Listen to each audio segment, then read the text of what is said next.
English कैसे सीखें YouTube channel में आप सभी का स्वागत है। आज की इस स्टोरी में हम एक एक इंग्लिश वर्ड का हिंदी करेंगे, सेंटेंस को हिंदी करेंगे, पूरी कहानी को हिंदी करेंगे। यदि आप इंग्लिश सीखना चाहते हैं, आपको इंग्लिश पढ़ने में दिक्कत है तो आप आसानी से आज इंग्लिश सीख सकते हैं और आप इंग्लिश से हिंदी करना आसानी से सीख सकते हैं। तो वीडियो को एंड तक देखिएगा। इस चैनल में आपको इंग्लिश सिखाई जाती है। बहुत अच्छे जगह पे आप आए हैं। वीडियो पसंद आए तो आगे बढ़िएगा, नहीं तो आप वीडियो को स्किप करके निकल सकते हैं। लास्ट तक देखिएगा, मज़ा आएगा और बहुत कुछ सीखने को मिलेगा। तो देखिएगा आप कैसे सीख पाते हैं। The boy who cried wolf, लड़का जो भेड़िया भेड़िया चिल्लाया। लड़का जो भेड़िया भेड़िया चिल्लाया। इस कहानी में एक लड़के की कहानी है जो भेड़िया भेड़िया चिल्लाता है। उसी के बारे में हम लोग पढ़ेंगे। इस कहानी को हम लोग कई बार सुन चुके हैं। तो हमारा मकसद कहानी सुनना नहीं है, हमारा मकसद है आपको इंग्लिश का हिंदी सिखाना, इंग्लिश पढ़ना सिखाना। The boy who cried wolf, cried चिल्लाया, क्राइड है ना, क्राई का पास्ट क्राइड, क्राइड का मतलब क्या होता है? चिल्लाना। द प्रोटोगनिस्ट, प्रोटोगनिस्ट का मतलब होता है नायक। क्या पढ़ेंगे इसको? प्रोटोगनिस्ट है ना। The protagonist of this story, इस कहानी का नायक। स्टोरी का मतलब हो जाएगा कहानी। दिस यानी इस, ऑफ का, इस कहानी का नायक इज ए यंग शेफर्ड, एक युवा चरवाहा। यंग का मतलब युवा और शेफर्ड का मतलब चरवाहा। इस कहानी का नायक एक युवा चरवाहा, boy living in a village, एक युवा चरवाहा लड़का जो गांव में रहता है। अब इसको हिंदी करिए। इस कहानी का नायक एक गांव में रहने वाला एक युवा चरवाहा लड़का है। देखिए कितना आसानी से हिंदी हुआ। इस कहानी का नायक एक गांव में रहने वाला एक युवा चरवाहा है। पहले एक एक वर्ड का हिंदी कर लेने के बाद फिर हम उसको सेट कर लेते हैं अच्छे से। विलेज गांव। एवरी डे, हर दिन। एवरी डे का मतलब हर दिन, हर दिन। The boy would take his flock of sheep to graze on a nearby hill. Every day, हर दिन, लड़का अपनी भेड़ों के झुंड को, फ्लक झुंड, भेड़ों के झुंड को पास की पहाड़ी में चराने के लिए ले जाया करता था। ग्रेज चराना, नियर बाय पास के, हिल पहाड़ी। हर दिन लड़का अपनी भेड़ों के झुंड को पास की पहाड़ी पर चढ़ाने के लिए ले जाता था। अच्छा लग रहा होगा आप लोगों को।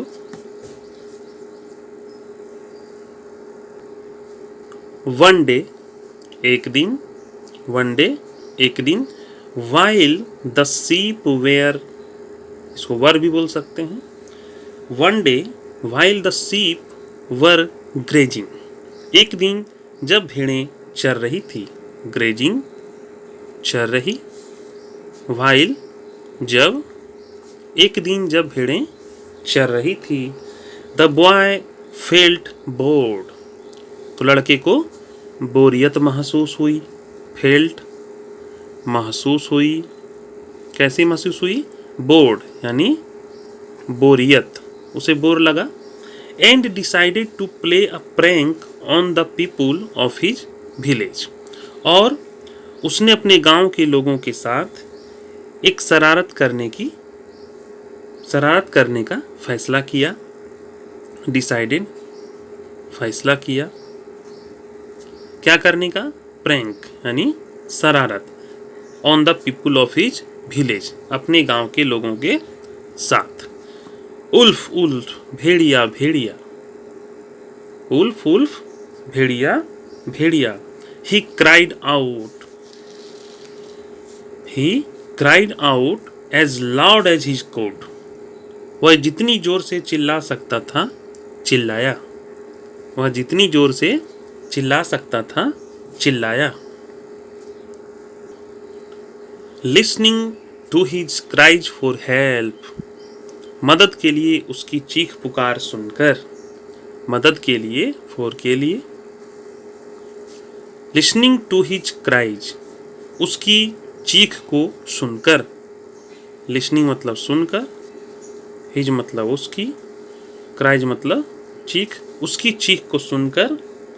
मदद के लिए, फॉर हेल्प मदद के लिए, यानी मदद के लिए उसकी चीख पुकार सुनकर the villagers rushed to help, ग्रामीण मदद के लिए दौड़े।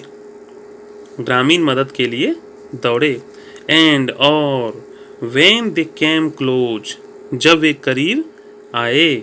व्हेन मतलब जब, दे केम क्लोज, क्लोज मतलब करीब, जब वे करीब आए। ही बिगेन लाफिंग, वह हंसने लगा। वह हंसने लगा। When the villagers understood that the boy had fooled them. When the villagers understood, जब गांव वालों को समझ आया। व्हेन मतलब जब, द विलेजर्स यानी ग्रामीणों को, जब ग्रामीणों को अंडरस्टूड मतलब समझ आया। दैट कि the boy had fooled them, लड़के ने उन्हें बेवकूफ़ बनाया है। दे वर वेरी एंग्री, वे बहुत क्रोधित हुए, उन्हें बहुत गुस्सा आया। Warning him not to play the prank again, उसे दोबारा शरारत न करने की चेतावनी देकर लौट गए। वार्निंग हिम, उसे चेतावनी देकर, not to play the prank again, दोबारा शरारत नहीं करने का। दे रिटर्न, वे लौट गए। रिटर्न मतलब क्या होता है? लौट गए। हाउ एवर, हालांकि, हाउ एवर का मतलब होता है हालांकि। द बॉय, लड़का, indulge in the mischief again a few days later, लड़का कुछ दिन बाद, अ फ्यू डेज लेटर, कुछ दिन बाद, लेटर मतलब बाद, अ फ्यू मतलब कुछ दिनों बाद, लड़का फिर से शरारत में शामिल हो गया। इंडल्ज शामिल हो गया। इन द मिस्चीफ, मिस्चीफ मतलब शरारत, लड़का फिर से शरारत में शामिल हो गया। दिस टाइम टू, इस बार भी। दिस टाइम टू का क्या मतलब होता है? इस बार भी। इस बार भी। The villagers warn the boy, ग्रामीणों ने लड़के को चेतावनी दी। Before returning to the village, गांव लौटने से पहले। अ फ्यू डेज लेटर, कुछ दिनों के बाद। The villagers heard the boy's cries for help once again, कुछ दिनों के बाद ग्रामीणों ने लड़के की चीख की आवाज़ फिर से सुनी। लड़के की मदद के लिए लड़के की चीख की आवाज़ फिर से सुनी। देखिए वाक्य को सेट करना है, सबसे बड़ी बात तो इसको हिंदी कर लिए, उसके बाद सेट करना है। अ फ्यू डेज लेटर, कुछ दिनों के बाद। The villagers heard the boy's cries for help once again, ग्रामीणों ने एक बार फिर मदद के लिए लड़के की चीख सुनी। एंड दिस टाइम, और इस बार, इट वॉज फॉर रियल, यह सच में था। रियल मतलब सच। However,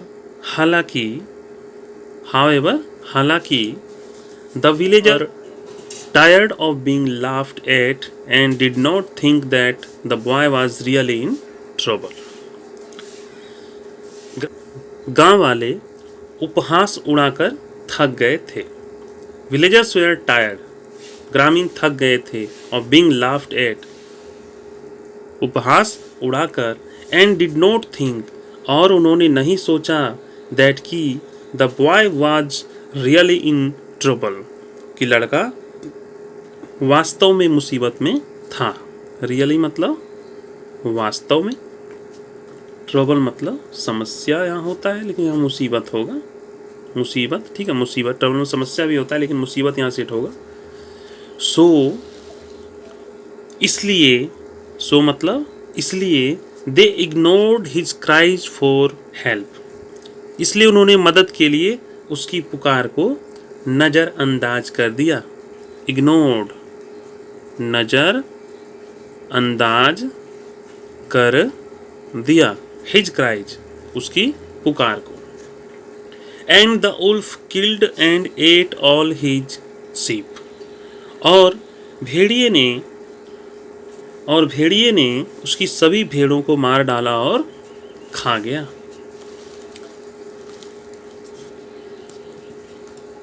moral of the story, कहानी का सार है, people do not believe liars even when they tell the truth, लोग झूठ बोलने वालों पर तब भी विश्वास नहीं करते जब वे सच बोलते। Do not laugh at the kindness and helpfulness of people, लोगों की दयालुता और मदद पर हंसे नहीं। काइंडनेस मतलब दयालुता, और हेल्पफुल मतलब मदद, हेल्पफुलनेस मतलब मदद। लोगों की दयालुता और मदद पर हंसे नहीं। They might not always offer it, हो सकता वे हमेशा इसकी पेशकश न करे। तो आपको अच्छा ही लगा होगा यह कहानी, आपको एक एक वर्ड का मैंने हिंदी बताया और अच्छे से आप इसको हिंदी करना सीख कर लीजिए। पसंद आया हो तो लाइक कर दीजिएगा, चैनल को सब्सक्राइब कर लीजिएगा, क्योंकि इस तरह के वीडियो जब भी अपलोड हो तो आपको तुरंत उसका वीडियो मिल जाए। मिलते हैं अगले वीडियो में, तब तक के लिए जय हिंद, वंदे मातरम।